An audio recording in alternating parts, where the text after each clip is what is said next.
Mary. So my name's Sarah Marcus. I'm a licensed clinical social worker located in Salmon, Idaho. I also a Reiki teacher and master and a new sound practitioner. So here in Salmon, I offered different types of relaxation activities and sound journeys. And I'm really excited. I'm officially a certified trainer of the community resiliency model, the reason you're all here today. Um, and I'm really looking forward to sharing it with you all. So here we go. The community resiliency model is also a part, it's one of the models that the Trauma Resource Institute has developed. So if parts of this training resonate with you today, and you want to know more information, because this is just the tip of the iceberg, I invite you to reach out to me or the Trauma Resource Institute for further training. Next, there we go. And I'm located in Salmon, Idaho, where the Agadika or Shoshone people were originally here. And so we just honor that history, the land acknowledgement. So moving into the model, the questions on your screen are what or who uplifts you? And taking a moment to think about that. One of the most important things about resilience is being able to navigate really hard things while also being able to hold the reality that there can be good and support and pleasant experiences. So bringing those things to light, and if you feel like it, in the activity packet, there is a sheet if you wanted to write it down. And I realize a lot of these skills will be ones that hopefully you incorporate into your own life. But a lot of us are also service providers. And so this is a great handout to give to our clients or people we interact with to remember that there are things that can uplift us, and remembering what or who gives us strength, and remembering what or who helps us get through hard times. And then so resiliency. If you guys want to write in the chat what your definition of resiliency is, it's a pretty common word these days. We hear it a lot. Oh, they're resilient. And then also expanding community resiliency. What makes a community resilient?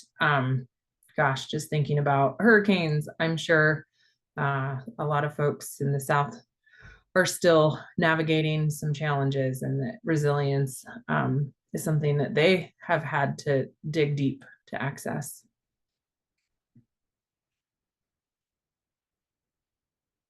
Yeah, ability to overcome adversity, live a fulfilling life, being able to find a positive in your struggles and lift yourself up to move forward. Yes. Yeah. Thank you. The ability to endure. Yeah.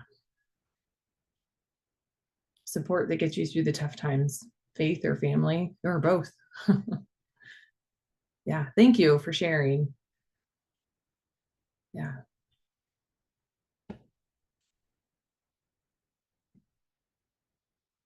So we'll just move right into it. And so with that in mind, bend without breaking during hard times. Yes, we're going to do a tree activity in a little bit. That reminds me of bending without breaking and the ability to endure again.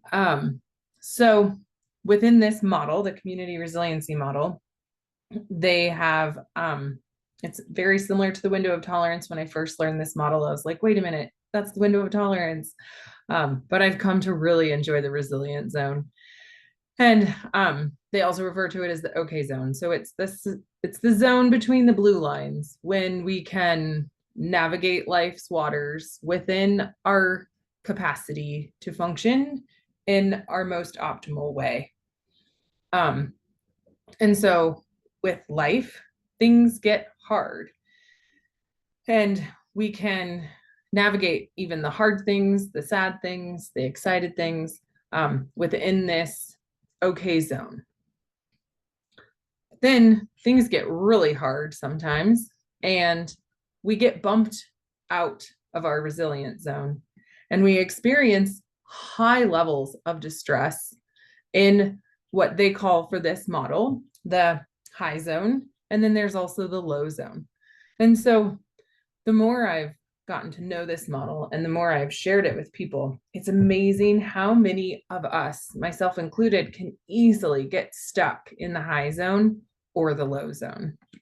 And so one of the really beautiful things about this model is helping ourselves and others learn when we're in that zone more efficiently. Like, whew, sometimes we just get so caught up in a stressor that we forget that we have the tools that we need. And so one of the first things that we can do is to identify what zone we're in so that we know that we can access tools. And so my favorite way of describing this, and I saw a few folks in the chat who identified rivers and nature. Being in Salmon, Idaho, we have the Salmon River that flows through town.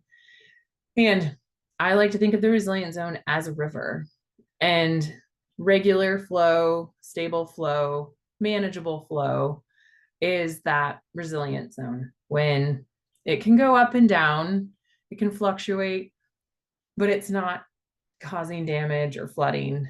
And everything can navigate within that river.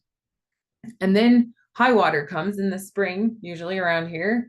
If it's a good winter, we get high water in the spring. And high water is exciting, but it's also very dangerous. It's cold, there's logs, there's flooding. And you don't, like, a lot of people don't float the river when it's high water because it's not safe. And so just like the high zone, we're not functioning optimally when we're not in our resiliency zone. And then to not discredit the low zone, that's drought, low water, depression, sadness, feeling isolated. And we can get stuck in any of these zones.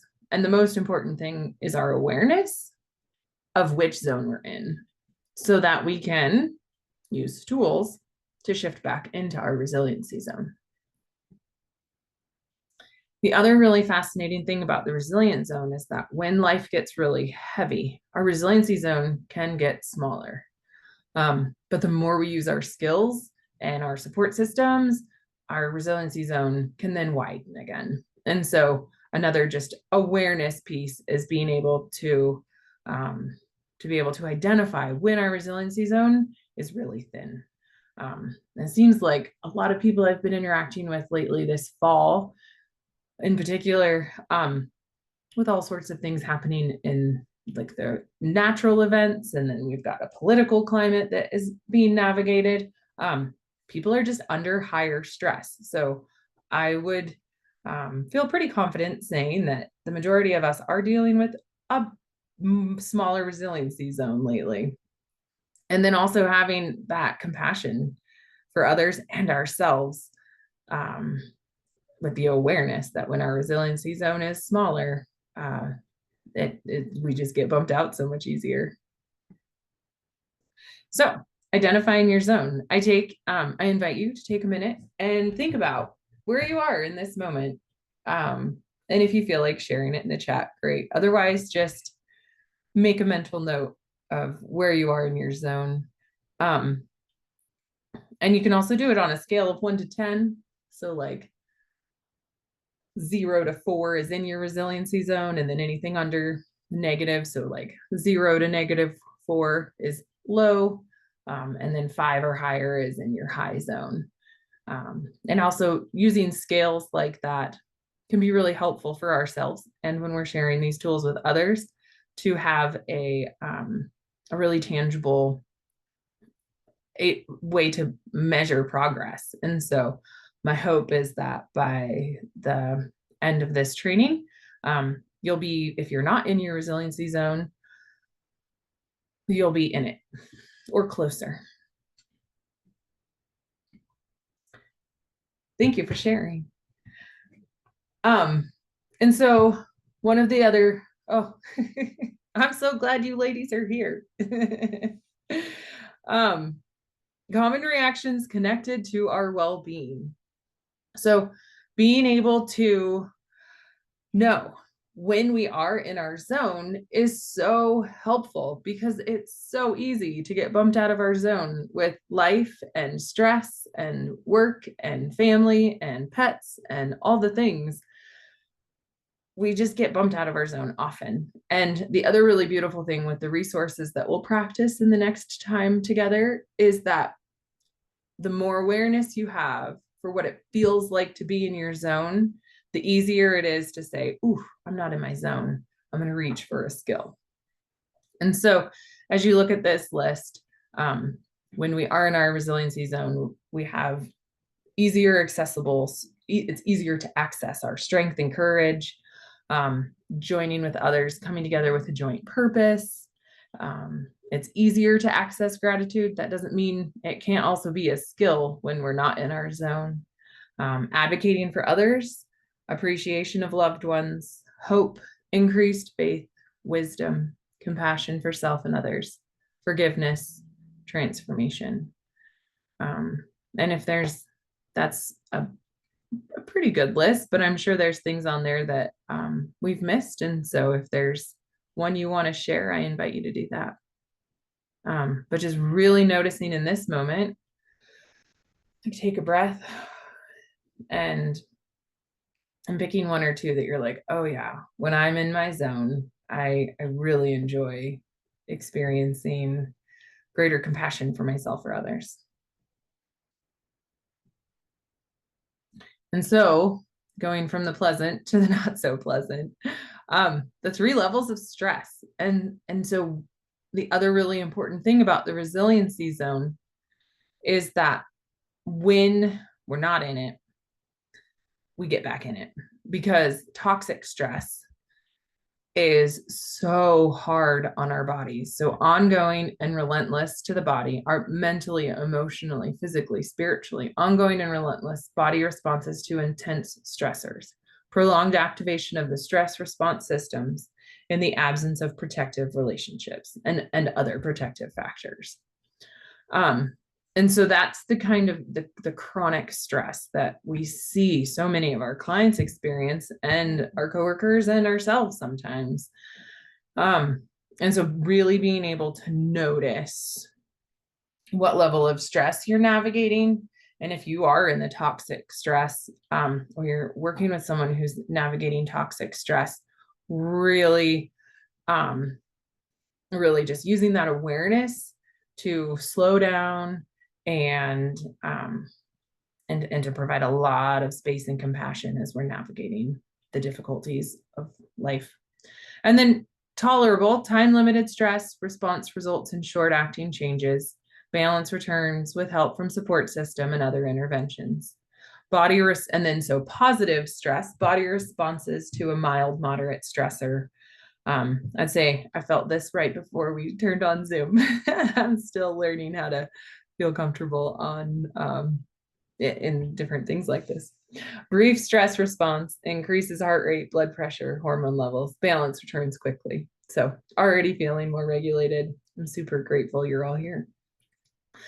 And along with the stress, there's the trauma model that is utilized a lot in treatment. And so there's the trauma with a small t, which is, and it's so vague, and this is again just so many nutshells, but when someone experiences trauma with just a one episode event, it's kind of similar to the tolerable stress. It was stressful, a car accident, and then you were able to navigate it.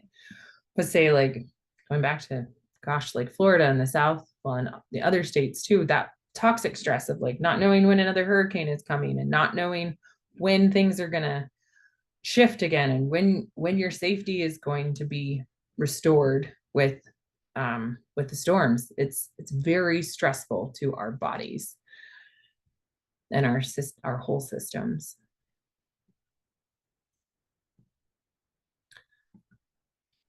And so the other really important thing that that Crum highlights is that these are not our physical responses to stress, that toxic stress. It's not mental weakness. It's biology. We are mammals, and we are like our bodies are trained to keep us alive. And so our amygdala, which we will get into a little more brain science, is our alarm system. And so if there's an experience that causes your body stress, then your amygdala is trained to say, oh, anything that reminds me of that experience, I'm going to put the person, I'm going to send off the alarm bells, and our systems go into fight or flight. And then our heart rates go up and our digestion goes down. And I'm skipping ahead. I'll get into this more, but just really, I will come back to that. Really, really holding the space that this is not a weakness. It's a physiological response. And that the more we can be aware of that and compassionate to ourselves when we're navigating that, we can navigate the stressors a lot more effectively. It's a very common reaction to stressful traumatic events. And the natural rhythms of nature also exist within the human nervous system. And we don't have to be trapped by the storms of the external factors. We can learn how to have a more regulated nervous system that can have a stressor come in. We observe it, we notice what zone we're in, and then we use skills to get back into our resiliency zone. And so here's the brain component, that our amygdala, when it sets off those alarm bells, then it causes emotions of stress and fear and unsafe. We don't have access to our logic and reasoning. And I always think of my 3-year-old right now. He's really struggling with this, which is so developmentally normal. But as his mom, I'm like, just please, bring your plate to the kitchen. And he's like, no, I don't want to. And there's no reasoning. Like, he did it for breakfast, but he doesn't want to do it for dinner. And so, especially if you think of kids and really adults too, we are all learning skills all the time. But if we look at it from a developmental standpoint, when our systems are dysregulated, we don't have access to logic and reasoning. And so the more we can remember that, which I realize is ironic as I'm saying it, and be the regulated ones for ourselves and others, the more in flow we can get. And so this is, Dan Siegel has a hand model where he talks about your hand with your thumb. And we've got our prefrontal cortex is engaged when all 3 sections of our brain are functioning and working together. We can be calm, we can access rational thought, we can be flexible, we can make good decisions. But when our amygdala is engaged and our fight or flight response gets triggered, big emotions arise: anger, fear, anxiety, sadness, unable to make good decisions or calm down. And that's when, again, I'm a mom, so that is my favorite example these days. When I'm struggling, when my amygdala gets engaged, that's when I yell. And I'm like, oh, I need to keep. Then I remember, like, that's hope, I'm learning. And these skills have been so helpful with learning how to come back around and calm myself before I yell. But thinking about how you respond when your amygdala gets engaged, and then kind of slowing that down and saying, okay, I noticed that I can't take as deep of breaths before I lose it. And so learning how to kind of slow down time. I promise we're going to get to skills soon. And actually, yeah, so that's basically the same thing. The red section is our brainstem and is responsible for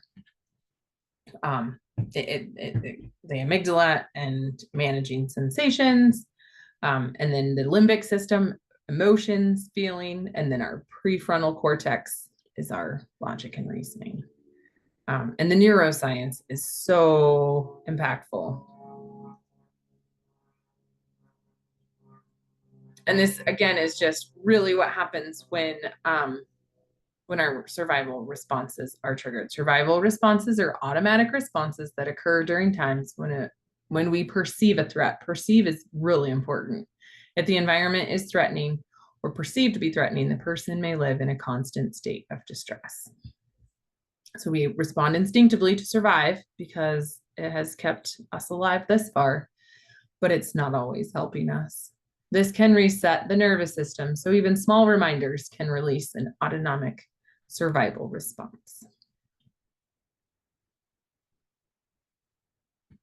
So highlighting those survival responses, fight or flight reactions are associated with sympathetically driven heart rate acceleration, and that's when our hormones shift so that our bodies can run away or fight. The freeze response is the tonic immobility when we freeze. And this one's so hard for trauma because a lot of times with the science that's coming out, when a traumatic event happens and fight or flight doesn't engage, but our survival response in that moment is freeze, a lot of that trauma gets held in our bodies. And so really being aware of how to like we're going to talk about sensations, and really learning how to navigate that frozen trauma response in your body. And then tend and befriend is also an important one, refers to the protection of offspring, tending and seeking out the social group for mutual defense, befriending. And so this one is so common in abusive relationships where it's your animal mammalian instinct is to keep yourself safe. And it's very normal and a good thing to understand those innate reactions to stress and trauma. And so I love this slide because it highlights truly just how much when our sympathetic nervous system is triggered into a stress response, what happens. And so in the chat, I invite you to think about the last time you were stressed, or those folks that are still in your high zone, kind of just noticing which ones are really, really happening for you. Your heart rate, where you're holding your attention. So many people are jaw clenchers, noticing our shoulders, back pain. When we are more aware of how our body responds physically to a stress response, then we can use that awareness to relax the area. And so then the parasympathetic nervous system, when we are able to use our skills effectively, our heart rate goes down, our breathing slows down, our blood pressure decreases. And then for some reason, my slides aren't working. There's also underneath the yellow line, it says digestion, which I always think is so interesting. Noticing, like if your mouth gets really dry when you're feeling stressed, and just being aware of how our bodies respond. Okay, we're gonna get into skills. So the first tracking skill I invite you guys to try is just hand rubbing. And so tracking is, we're gonna get into it after, but I'm gonna invite you guys to start now. So take your hands and put them out in front of you and rub them back and forth.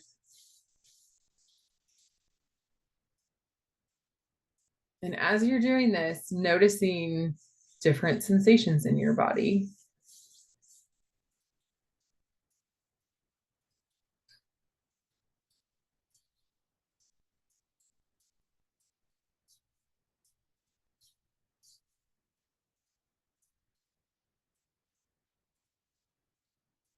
Okay.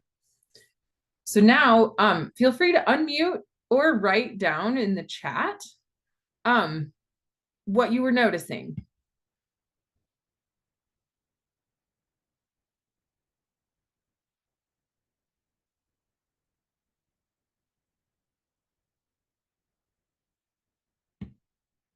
Actually, look at that side.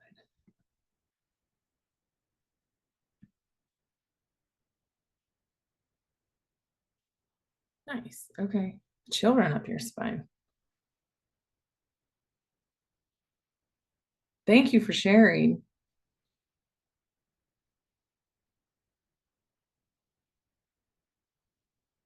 Oh, okay. The roughness of your hands. Yeah. When I first started teaching this, I would leave my rings on for it, but it was really unpleasant to hear my rings jingling. And so I take my rings off for it. Okay. Get my mind on that the entire time. Okay. Thank you for sharing.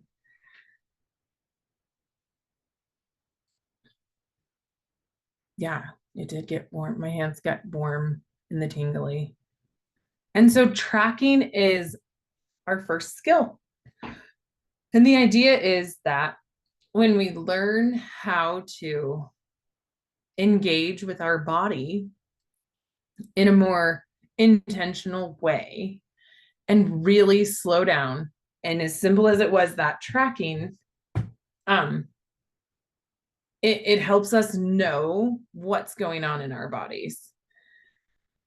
And it's a really important foundational skill for applying other resources to regulate our nervous systems.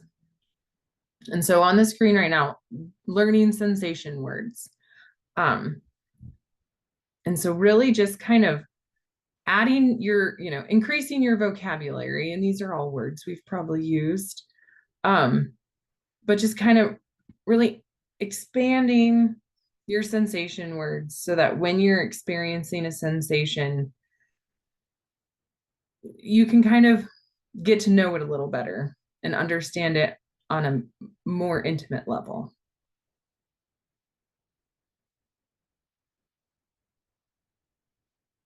Okay. And then the other really neat part of CREM is that there's no good or bad. The sensations that we're tracking are pleasant, unpleasant, or neutral. And learning how to sit with sensations that are pleasant and neutral. And there's an entire other model called the trauma resiliency model for licensed mental health clinicians. And it's very I've not taken it, but I've taken just like a little bit of training. But for individual work with clients, the trauma model is it expands on what to do with the unpleasant sensations. This model highlights you notice the unpleasant sensations and you shift your awareness to the pleasant and neutral sensations, because what we focus on grows. And so the more we focus on the unpleasant sensations, we can make those grow. And we do it often on accident with negative thoughts. And if we have a pit in our stomach with a negative thought, then we notice that, and then it just grows. And even as I'm sharing this, I'm like, oh, I hope no one's getting unpleasant feelings right now. And so it's so important to be aware of when we're kind of accidentally nourishing unpleasant sensations so that we can shift to the pleasant and neutral ones.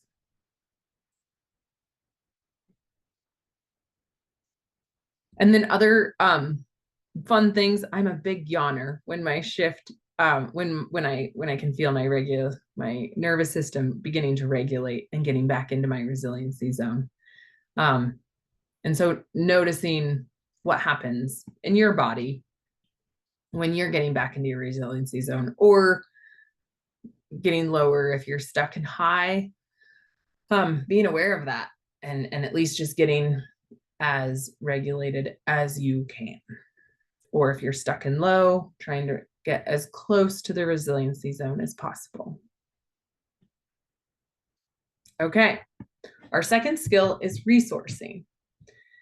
And so a resource is it's a visualization that we're going to do in just a minute.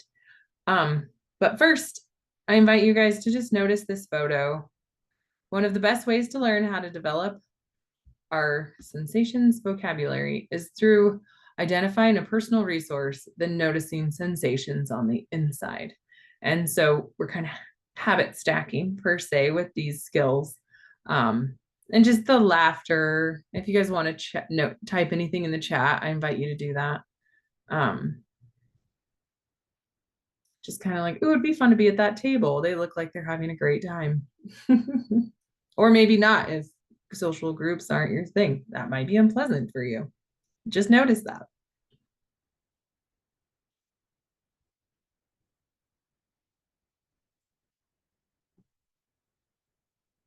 So now we're going to practice a resource. And yes, just eating can feel good. Thank you. Laughter, warmth, atmosphere, taste of food. Yes, thank you. They are enjoying themselves. Okay, I got distracted with the chat. We will go into resourcing. And so if it's pleasant, I invite you to close your eyes. If it's not, you can leave them open. And I invite you to imagine a place, real or imagined, made up. And it can be internal or external. So like outside somewhere, or inside your body. And I want you to notice 3 things that you can see while you're imagining this resource.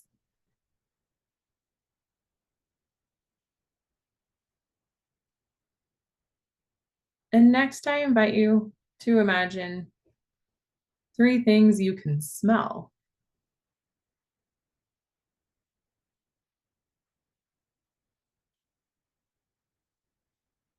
And 3 things you can hear.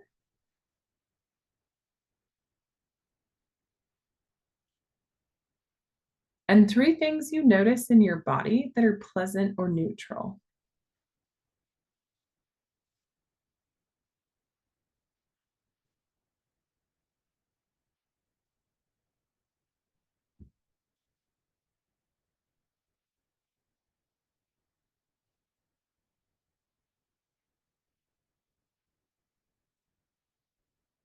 And now I invite you to choose a word or a phrase that represents the sensations in your body, the pleasant or neutral sensations.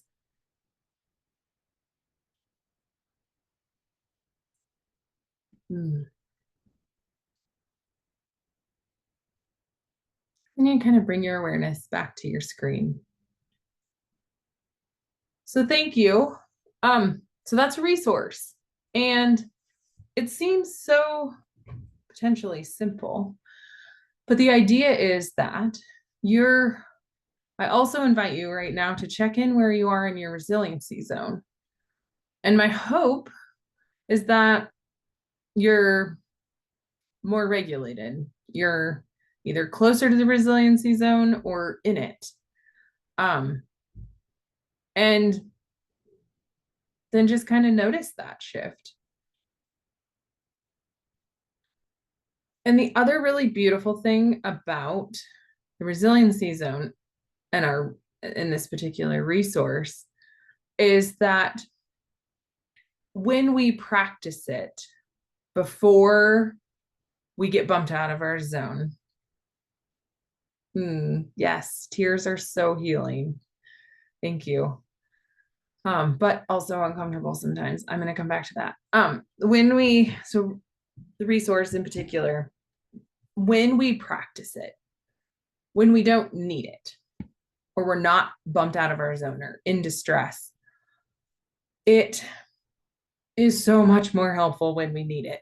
And so going back to my mom example, if I practice my resiliency zone when I'm brushing my teeth, or if I have a minute, in the morning, I make coffee and I try to take 5 minutes alone before I wake up the kids. And so if I imagine my resiliency zone, then and I say the word or phrase and I link them, it is so much more effective when I start to notice my breathing getting more shallow and I'm getting irritated.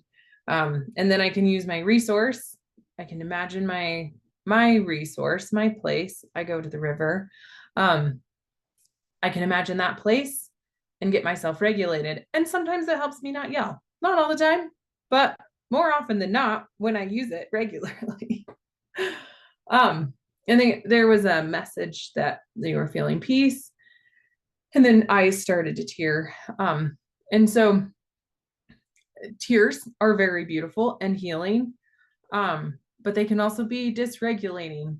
And one of the things that happens when we've been stuck in a high zone for a long time is that when we do begin to get into our resiliency zone and we start learning how to engage in that more calm and pleasant flow of life, it can be really unpleasant.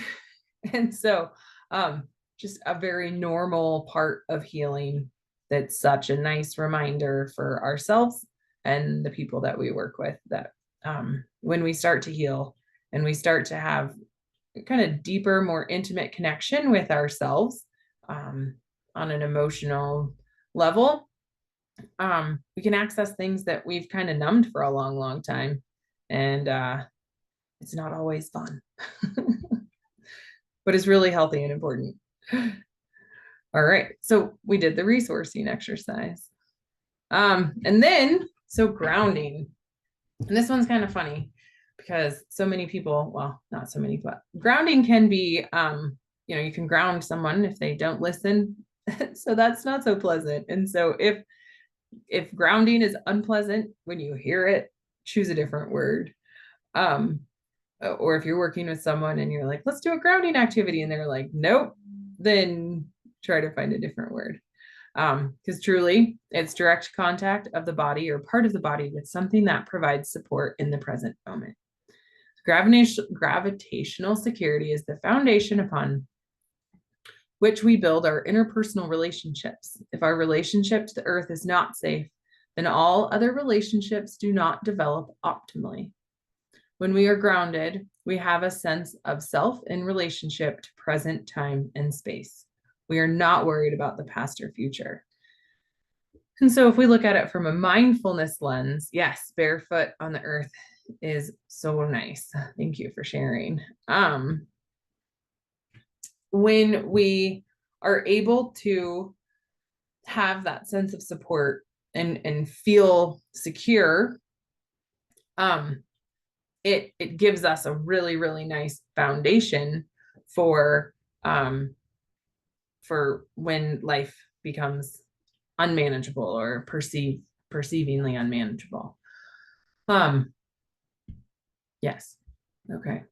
So you don't have to get barefoot on the earth, especially with winter coming. Oh yeah, when it's raining. Yes. Nice. I love the chat. Thank you, everyone. If someone is unable to go outside, you can also ground with a chair. So wherever you're sitting, notice what your body feels like in that chair. And you can push down on the armrests or the seat.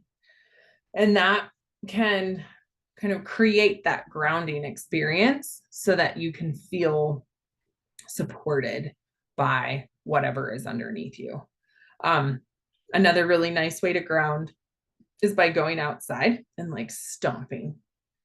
But again, if mobility is a barrier, there's lots of different ways to do it.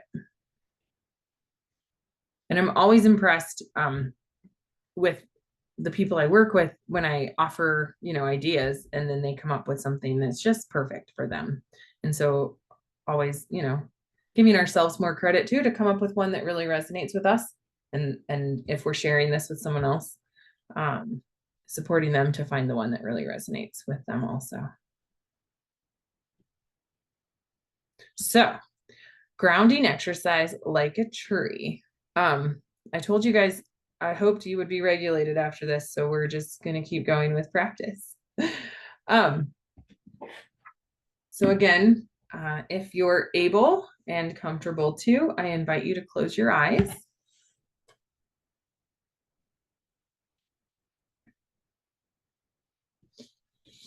And take a breath that feels pleasant. No guidelines, just breathing. Now I invite you to imagine your feet are standing firmly on the ground outside. You can feel the grass between your toes. And now I invite you to imagine roots are growing down the bottom of your feet, through the grass, the topsoil, the rocks,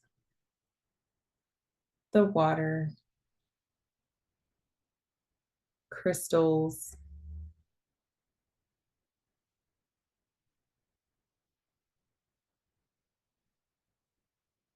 And these roots find a layer of water and they begin to draw up that water from the aquifer. And you can feel it moving into the bottoms of your feet and up your legs. And now, with this sense of nourishment flowing into your body from the earth, I invite you to imagine your arms are extended, and you can do it for real too. Extend your arms. They're strong branches reaching out as far as you feel pleasant.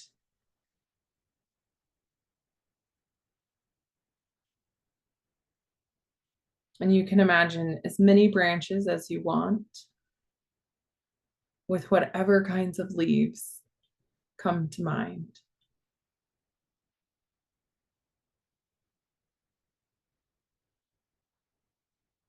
Imagine what it would feel like being a tree, noticing the breeze on your leaves and your trunk, your branches swaying comfortably. Noticing the branches are moving, but the trunk is stable and strong. You can feel a sense of strength growing in your body.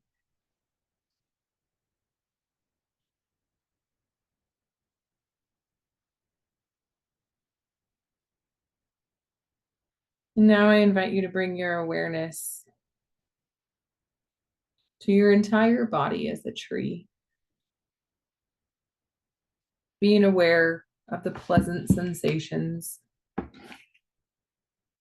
and letting them grow like brand new leaves in the spring.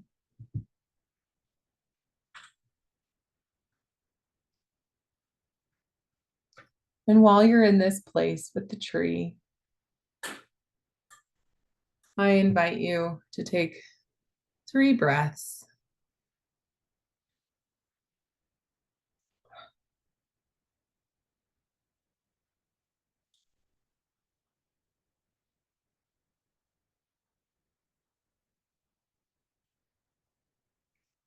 And then bring your awareness back to the screen.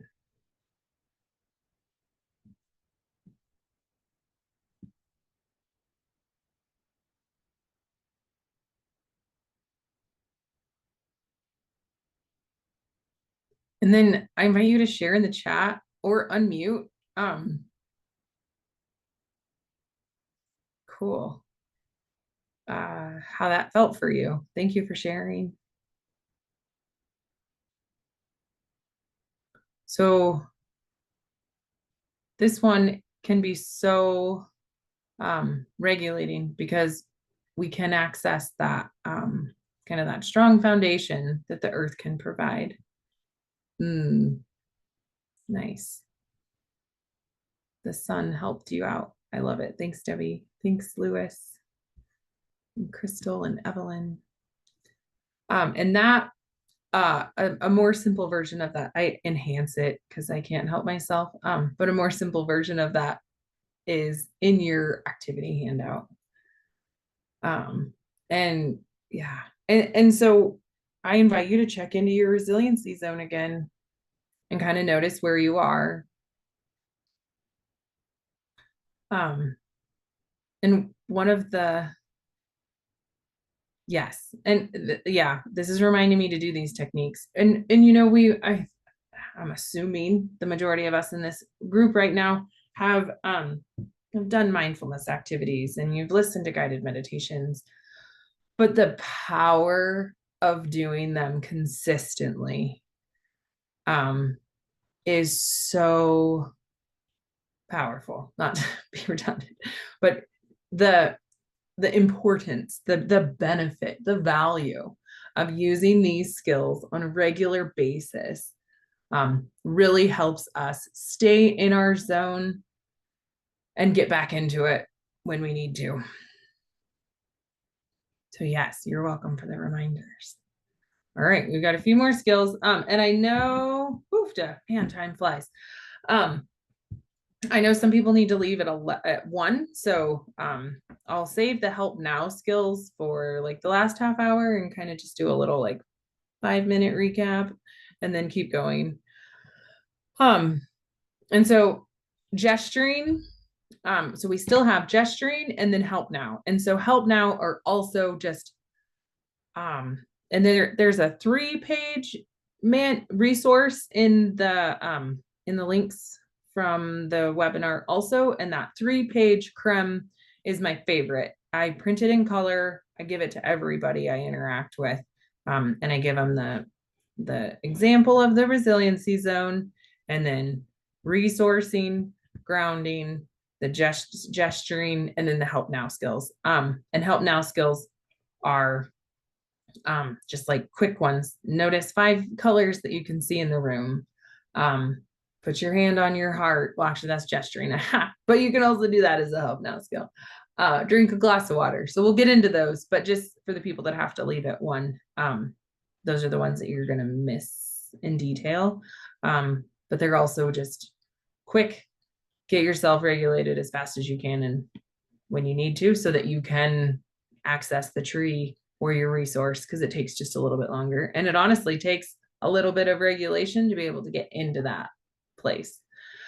So, and then some other things that are kind of at the end of the slide. I can't remember if you guys can see me too, but if you look at your hand, and just another really lovely reminder, all of the skills. So we've got, you can pretend the resource is your thumb, and then grounding is your pointer.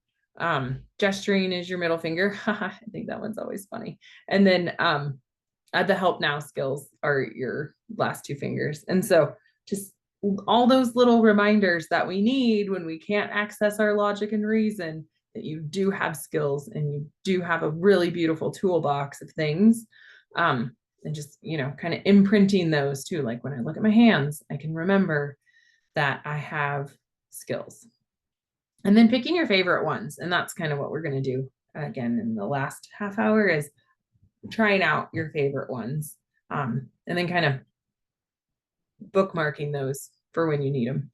So gesturing, a movement usually of the body or limbs that expresses or emphasizes an idea, sentiment, or attitude. Movements and gestures made below conscious awareness. The use of motions of the limbs or body as a means of expression. Movements or gestures that do not cause self-injury or harm.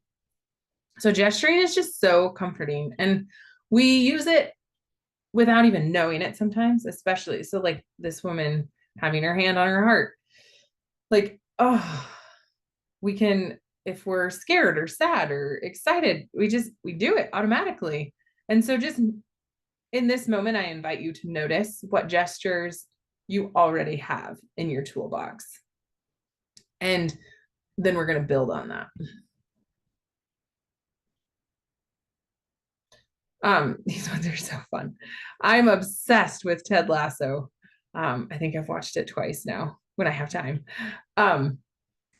So this powerful, the blonde woman in the blue dress is from Ted Lasso. Her name's Rebecca, and she has, when she is feeling nervous and going into a meeting, she will do that gesture to really bring the energy into her body and to make herself feel powerful. And it's such a beautiful way of using a gesture as a tool and a resource. And so like, again, that one isn't one you probably just do automatically. Well, maybe, but noticing what gestures you already do and then adding in a few. Protective, yeah, putting your hand out. And then joyful. So like when we are happy, laughing, and then tying in a physical gesture to that. And just the simple motion, I'm going back to the hand on the heart, of putting your hand on your heart, and taking a few breaths can be so helpful when we're dysregulated, because what it does is it helps regulate your heartbeat. And it's kind of a shortcut to being able to get your heart and your brain back online, as a regulated system. And so with a lot of people that are having difficulty accessing their logic and reason, if they're in a high zone, heavy, kind of high energy response, putting your hand on your heart and taking some breaths can be so regulating. And then trying, again, if you're sharing this with someone else, trying to get somebody or supporting someone to just put their hand on their heart, and then inviting them to imagine somewhere pleasant, or do the grounding resource like the tree. And there's just some more ones. Again, yeah, look at that. Apparently I like the hand on the heart too.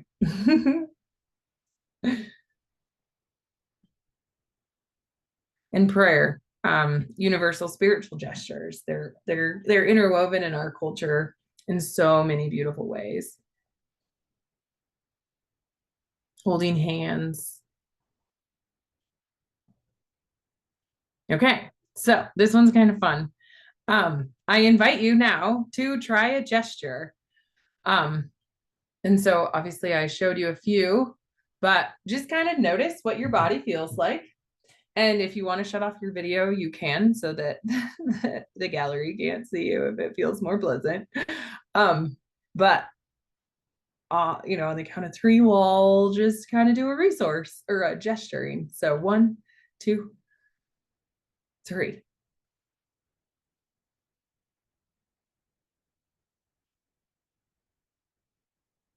Nice. And then I invite you to unmute. You guys are pretty quiet, and that's okay. There's a lot of folks in this room. But definitely get on the chat and share what that felt like.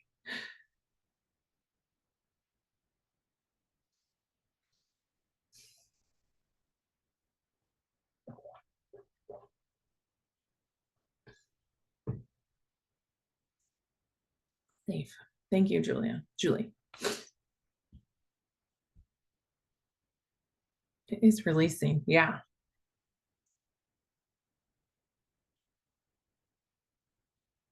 Nice. Fists. Exhaling. Thank you. So yeah. Yeah. I pat my heart softly. Thank you. And so yeah, really giving yourself a really nice reminder that you are already using some of these things, and just adding them in, because we do them sometimes unconsciously. And so when we can kind of tie in the conscious, it can be really helpful. I go in the other room and make all sorts of faces and gestures. Yes, I do that too, Debbie. And I only have toddlers. I can imagine I'm going to be doing it more.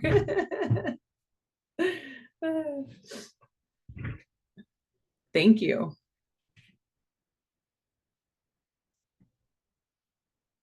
Okay, so like I said, it's 1 o'clock. So if some of you have to go, I understand. I am grateful for your time, and I hope that you're more regulated as you go about your day. I also invite you to notice how the rest of your day goes being more regulated, because one of the most beautiful things that happens when we are in our resiliency zone, or I love the river, in the flow, kind of riding the waves in a way that feels manageable, is that things are more manageable, for the most part. There's always things that can knock us off our course.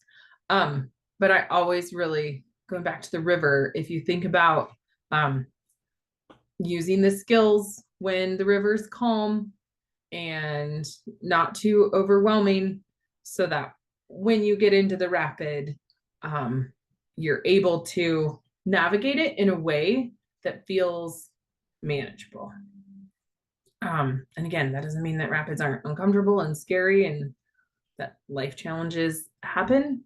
But the way that we navigate them when we are in our resiliency zone is so different. And that was one of the most powerful things when I learned these skills, was once I started using them consistently and mindfully, it was really, really powerful to see how effective they are. So I'm, yeah, again, grateful for those who've spent this time with me already, and we have more. Help now, reset. So that's exactly what it is. Drink a glass of water, count backward from 20 as you walk around the room, name 6 colors you see, pay attention to anything that catches your eye, notice the temperature of the space you are in, touch the surface of something in nature. And that those, I think I've seen them on Instagram, the calm strips, they're like the little sticky strips that you can get that have a texture. Those are also so effective.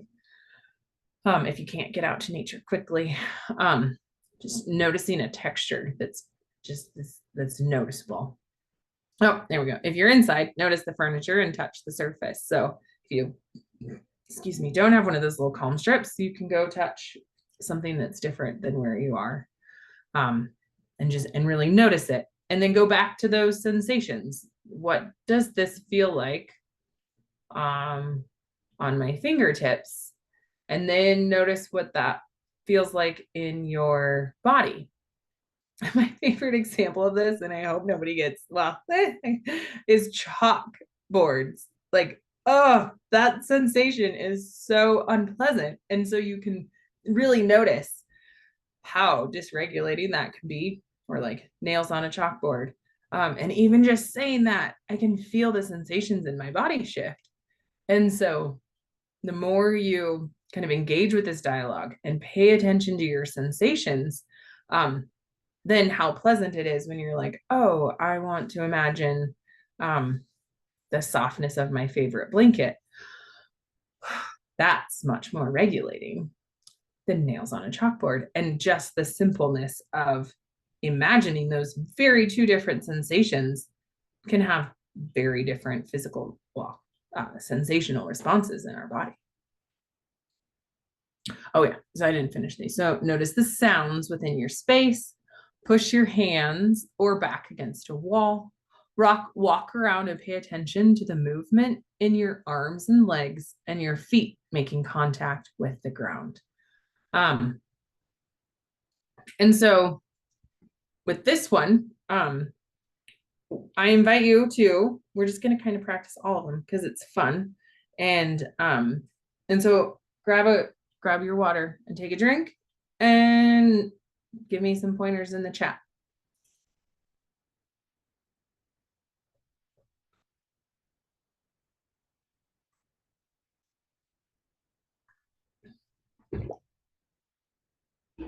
What did you notice?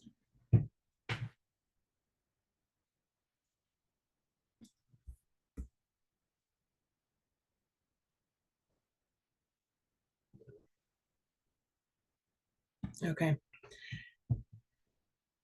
Thank you. Okay. Now touch a surface. Ooh, body temp shift. Nice. Refreshing. Makes my inside feel awake and not sluggish. Okay. Ooh, yeah, sparkling water. I want some of that now. Thank you.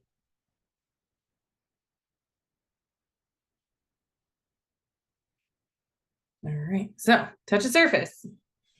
Man, I can see, and that's so funny. I even just like my desk is a little rough and it makes me think of nails on a chalkboard. I can't get that one out of my head now.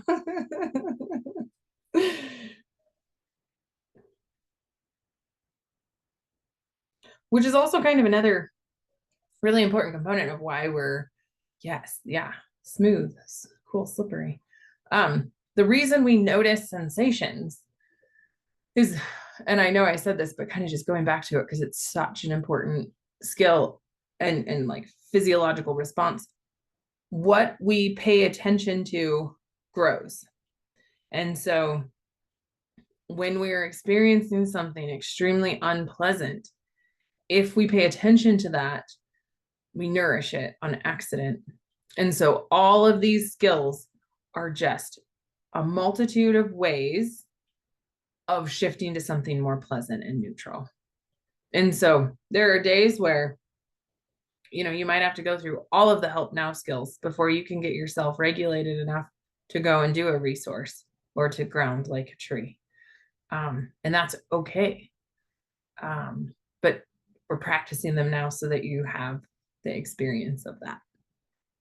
All right, we'll go on to the next one. Look around the room or space, paying attention to anything that catches your attention. So that's kind of fun too, is just kind of notice your environment and the first thing you see. And I've got a calendar with animals. I think it's all butterflies. And that was the first thing that caught my eye. And so that's fun.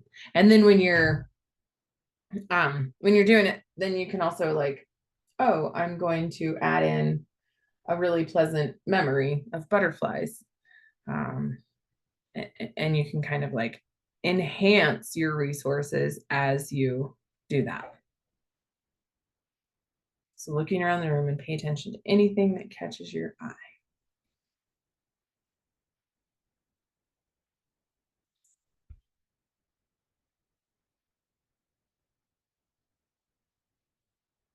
Nice. Oh yeah, beautiful fall leaves.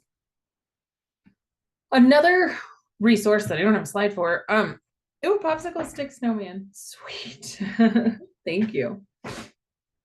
Oh, and your little girl made it. I love that. I need to get some kids crafts in here. Another really great resource is if you have I am an iPhone user, so I don't know Androids as well as I should. But you can create photo albums from your photos. And so plants, yes. You can create a pleasant photo album. And so take like 15 of your favorite pictures and put them in this photo album. And so when you're feeling extremely dysregulated, or you just want to feel better, if you're just kind of having a hard day or you're tired, anything, this little pleasant photo album can be a really great resource to just pull out your phone and go to your pleasant photo album and look at those pictures. And I would put a lot of money on betting that if you do that over automatically picking up your phone and scrolling social media, you will feel much more pleasant. Ooh, a YouTube channel. Oh, I love that. Thank you for sharing that, Michelle. I'm gonna have to find that YouTube channel. Okay. Yeah, it's like there's a whole, I've heard of channels of just good news. I need to find that. Oh, yeah. Thanks, Evelyn, for asking. All right. Name 6 colors that you can see.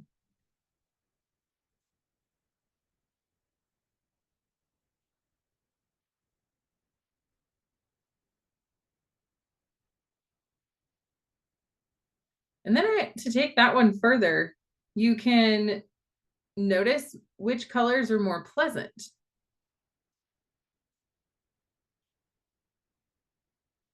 Like, oh, I prefer looking at green over brown, or who knows? I shouldn't pick on brown. Dirt. I like dirt.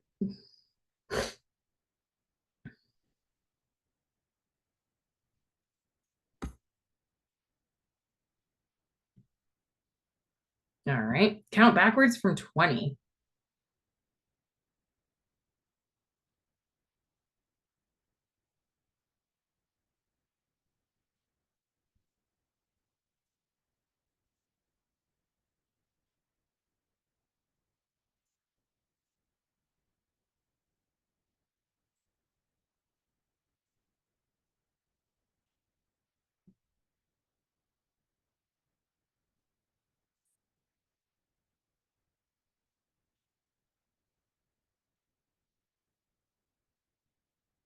That one's kind of fun. Another one that I really enjoy for counting is ladder breathing. I've just been introduced to that recently. And I find that for me, I can count and get distracted and then not know how long I'm distracted thinking I'm counting. But with ladder breathing, you count and you can Google it. But the gist is you count to like 1, 2, 3, 4, 5, 6, 7, 8, 9, 10, and then 9, 8, 7, 6, 5, 4, 3, 2, 1. And so what happens? And I think you can go to 20 also. There's multiple different ways of doing it. So do whatever fits. But what happens is when you get distracted, you'll find yourself on like 40. And then you're like, oh, yep, I'm not paying attention to my counting. And it's so much more effective when I'm staying on the ladder of breathing as opposed to when I am counting, but still stuck in my head. So ladder breathing. Oh, thank you, Mary. Also, Michelle Rice, if you have that YouTube channel, looks like we'd appreciate the link. That sounds lovely. All right. What is the temperature of the room or space? That's another one to really, so just kind of check in. What's the temperature of your space? Oh, thank you, Michelle. Oh, now we're distracting you from practicing. What is the temperature of the room? And so really noticing when I get too hot, I get more cranky. And so it's just another really beautiful sensations awareness practice of really being aware of how you feel in your body and noticing it. So if you know you're someone who gets more cranky when you're hot, or maybe when you're cold, or you feel like you're always cold, then layering, doing those few extra steps that sometimes we feel like we don't have time for can really help support ourselves. Notice the sounds within the room and outside. So yeah, sounds can be very pleasant and soothing, and they can be very dysregulating.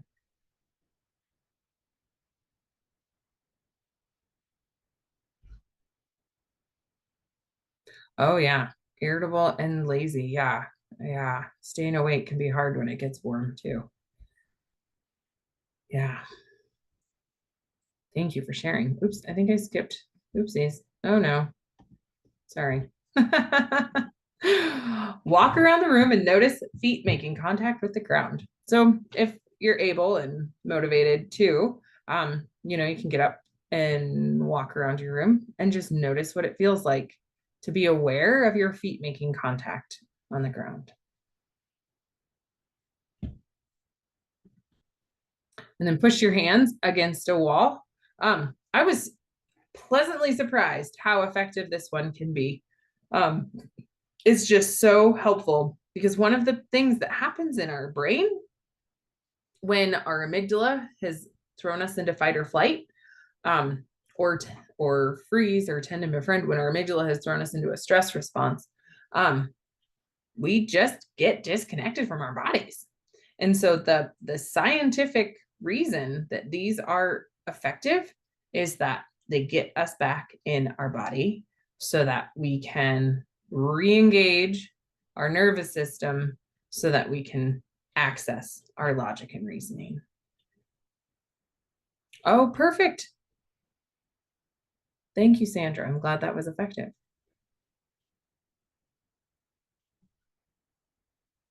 So we're just doing all the help now strategies. And then the final one is shift and stay.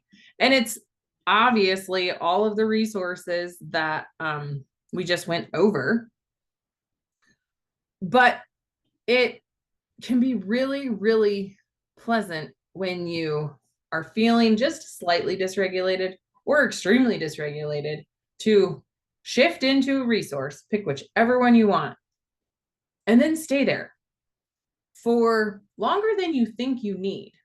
Because one of the things that happens too when we've been bumped into our high or low zone, we will use a resource to just, so say you're a 10.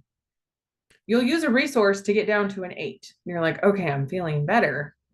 But if you stay there, then you can get yourself back into the like 0 to 4 zone, where I'm using that as our like resilient okay zone. And so the shift and stay is really helpful to help you get, oh, thank you, Michelle. I bet you could email it to Mary, and I'm sure there we could Google YouTube. Thank you for that. And yeah, let it go. I don't want it to be an unpleasant experience for you looking for that darn YouTube link. Perfect. Thank you, Mary. Okay. I'm not very good at multitasking. Shift and stay. So just when I first learned it, I was like, that one's really silly. I don't understand it. But the more I used it and was like, oh, if you shift and you actually stay, you get way closer to your resiliency zone. Which, before time runs out, I invite you all to notice where your resiliency zone is, where you are in your zone, give it a number. And then if you feel like it, comment in the chat if it's the same or you're closer to your resiliency zone than when we started, or if it's worse. That would not be great, but it's possible if something happened or if this was a really horrible presentation for you. So yeah, comment if you're closer to your resiliency zone, the same, which is possible. I mean, they're all possible, or worse. Nice. Thank you, Evelyn. So, good. A self-care plan. And I believe this is also in your activity manual. So statement of encouragement, we didn't do that, but it's the idea is to like remember your resource, the word or phrase we tapped into kind of earlier in our time together. And then read a statement or write down a statement of encouragement. And so what that is just something, so like your word or phrase that we went to for resourcing, enhance that with a sentence. And I invite you now to write it down. You are capable. Yes. Putting it on your mirror, putting it on sticky notes around your house. It's I have a pile of sticky notes in my office. And when I use this with my people that I work with, which is often, I send them home with like 10 sticky notes, and I encourage them, regardless, if their family sees it or not, then they can share it with their family, but write down your word so that when you forget that you need it, you'll see it. So the statement of encouragement is very similar. It's an idea about giving yourself support and kudos for when you need it. And then once you have one written, the activity manual is a link that Mary put in the chat and is also, thank you, Michelle. Have a wonderful day. The activity manual is available, I think, next to the Zoom link. Ooh, affirmation cards. Yes. So same idea. And then you read it and you notice what you feel in your body. And so one of the tricky things that happens though with sometimes affirmations or the statement of encouragement that I'm inviting you to write down, we can feel unpleasant, and it's very much okay. The idea is to just notice that unpleasance and then try to find something pleasant or neutral about that word or phrase or your statement of encouragement or affirmation, and shift with that. So draw your attention to the neutral or pleasant sensations, and then new beliefs, feelings, or meanings may come up. As something new and positive comes up, pay attention to sensations that are pleasant or neutral. Yes, thank you, Mary. And so that when you practice the skills and you use them regularly, they're so much more effective.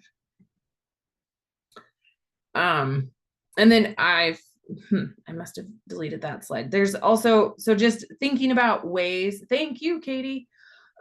Thinking about ways you can utilize these things in your daily life. And so, habit stacking is something we talk about. Use your, imagine your resource when you're brushing your teeth, or with your eyes open, driving to work, or driving to pick up your kids. Like, think of ways, as we're wrapping up our time, to incorporate these different skills in your daily life multiple times in the day. Because just like our rivers, well, our river heron salmon, and if you're lucky to live next to water, if you want to, then congratulations. But when you practice the skills before you get into the rough rapids, they're so much more effective. So actually, a few minutes to spare. Does anyone have any questions? Oh my goodness. I should have said those could go in the chat.